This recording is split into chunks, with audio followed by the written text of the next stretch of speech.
Picture whatever's on your plate tonight. Chicken, probably. Maybe beef. Maybe fish. You didn't deliberate over it. It's just food. Now consider that somewhere on this planet right now, a farmer is raising thousands of animals whose meat is leaner than chicken, higher in protein than beef, and which humans have been eating for thousands of years. And it will never come anywhere near your plate. Crocodiles. The obvious assumption is that they're too dangerous to farm. That's not it. Millions are raised in captivity every year, on commercial farms, on schedule, at scale. The meat is frequently treated as waste. The reason you've never eaten it has almost nothing to do with how it tastes. It has to do with something considerably older than your opinions about food. Start with the meat, because that's where the assumption falls apart first. Crocodile isn't gamey. It isn't difficult or acquired or strange. People who've eaten it consistently describe something between chicken and firm white fish. It's extremely lean, with more protein by weight than beef and less fat than chicken. In several countries, nutritionists list it among the healthier meats available. So it's healthy, and it tastes unremarkable, which makes the absence of it stranger, not easier to explain. And eating it is not some modern experiment. Egyptians lived alongside the Nile crocodile for thousands of years. Some worshipped it as Sobek, others hunted it and used every part of the animal. Across parts of Africa, crocodile has been food for centuries. Aboriginal communities in northern Australia were hunting it long before any European arrived, and to them it wasn't exotic or daring. It was simply what was there.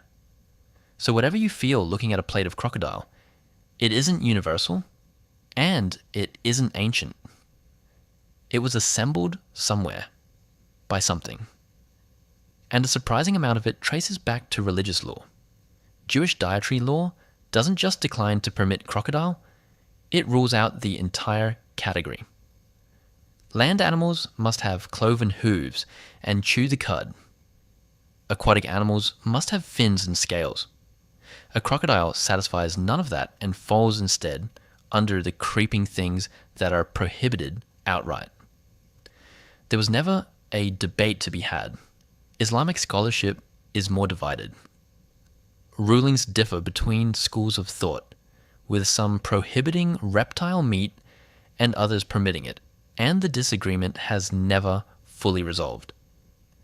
In practice across large populations, that ambiguity did the same work as a ban. When a food might be forbidden, most people simply never find out. Entire regions grew up with crocodile filed under not for us, not because anyone disliked it, but because the question of whether it was allowed never received a clean answer. That accounts for a lot of the map. It doesn't account for the reaction in your body, which arrives before you've considered any of this. So look at what humans do eat. Cows, chickens, pigs, sheep, goats. Every one of them a prey animal.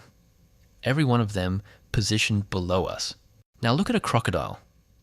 An animal capable of killing an adult human in seconds, and one that has been doing exactly that for as long as humans have lived near water.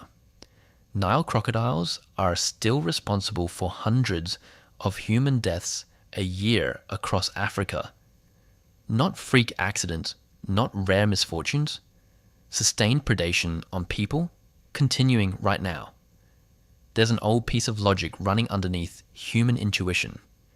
Eat what's below you. Avoid what's above you. A crocodile doesn't sit awkwardly inside that logic. It inverts it. Eating something that has historically eaten us produces a reaction that's difficult to argue with, because it never presented itself as an argument. Psychologists describe this as threat-based disgust.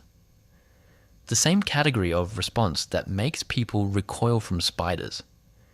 Not because spiders are unhygienic, but because something faster than conscious thought flagged the shape long before you had any say. Crocodiles pull the same alarm. The armored hide, the tooth line, the flat, unblinking eyes.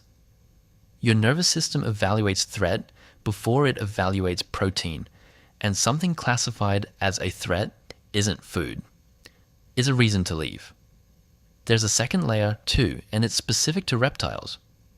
Research on disgust has found that reptilian animals provoke a somewhat different aversion than mammals do. Closer to contamination, fear, the response tied to disease and decay rather than predation. A cow reads as warm, familiar, legible. A crocodile reads as cold, alien, unreadable. That last part matters more than people assume. You can look at a dog and feel that something is looking back. Look into a crocodile's eye, and there's no readable interior at all. No expression, no warmth, no signal. Just complete stillness, and then, without any visible transition, movement. That absence of warning is a large part of what makes the animal frightening, and frightened is not a state that leads anywhere near appetite. Then practicality finishes the job. Cattle graze open ground.